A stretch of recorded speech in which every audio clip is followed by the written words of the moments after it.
You know, one of the greatest joys for many people, including myself, of coming to the wilderness is fishing. Okay, there's just, it's so, well, it's so many things.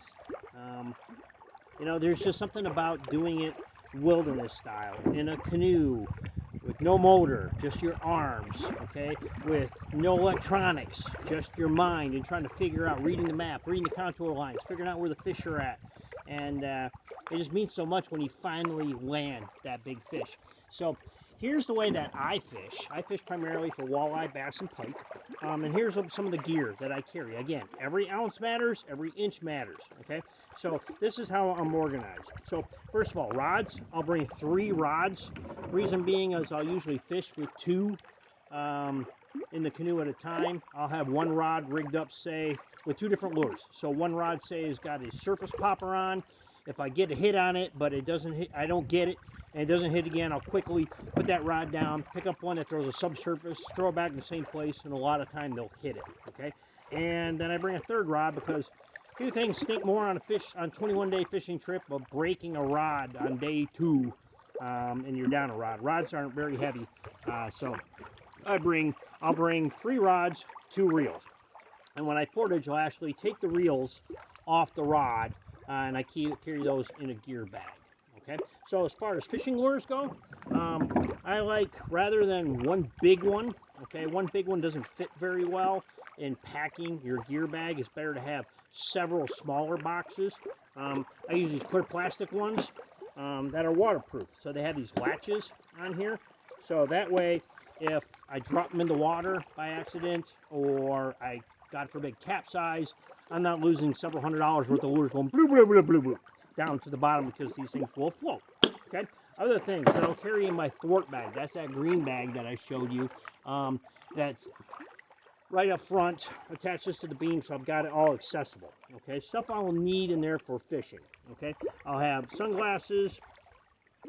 I carry 2 stringers. Why? Because if I catch a big old fish early in the morning and I want to troll and keep going, I don't want to have to drag around this big walleye or this big bass like a sea anchor.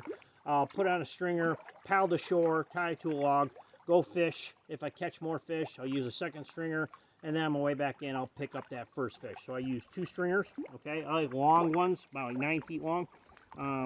Tape measure, just a cheap little tape measure, couple bucks. Steel glove. Okay, if you've never hoisted a big northern pike, your hands are in for a treat. You never ever want to stick your hand inside a pike's mouth, because those are razor sharp, wicked teeth. They're like stilettos. So a steel glove will keep your hands, if you have to get in there to get the lure out, or through the gill, keep your fingers from getting shredded. Okay, I'll use that.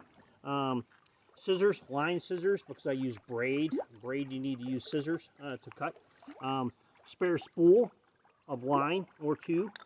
Gear wraps are very important to keep your lures from getting tangled. So when you've got it on the rod, like so, okay, if I'm pulling into camp, this thing gets caught in a tree, gets caught in brush, caught in people's ears. Okay, these are only a couple bucks. It's a lifesaver. Throw that thing on there.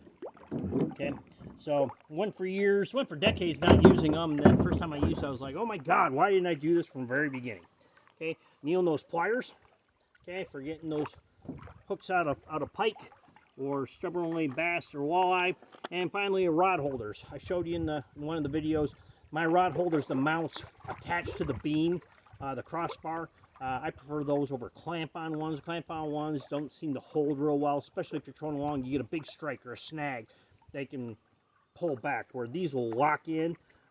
Things you want to look for, one to make sure that you can get several different angles. I've had ones where there's very few angles and the angles just weren't right. You got a locking collar, and you want it to be secure, because that way if I'm going to troll, I've got that. So as far as what I paddle with, if I'm going long distances or I'm trolling, I'll use my carbon fiber kayak paddle, 2-bladed one. Okay, that's adjustable, so I can have it straight with the blades going facing each other, or I can do offset, just personal preference. So this I'll use when I'm trolling or I'm paddling long distances, but when I'm casting around rocky points or islands, this becomes just cumbersome, especially if you get a big fish on, trying to stuff it in the boat. So what I'll do is, once I get to my fishing rounds, I'll just break it down, tuck in the back of the boat, and then I'll pick up my canoe paddle. Okay, so paddles come in generally straight shaft ones or bent shafts. This is a bent shaft paddle. Okay, they come in wood, they come in carbon fiber, they come in different materials, but the advantage of a bent shaft is it's much more efficient in the water, less tiring on your arms to generate more horsepower. So anyway, that's a little bit about the fishing gear that you use when you're going out there to go catch the big one.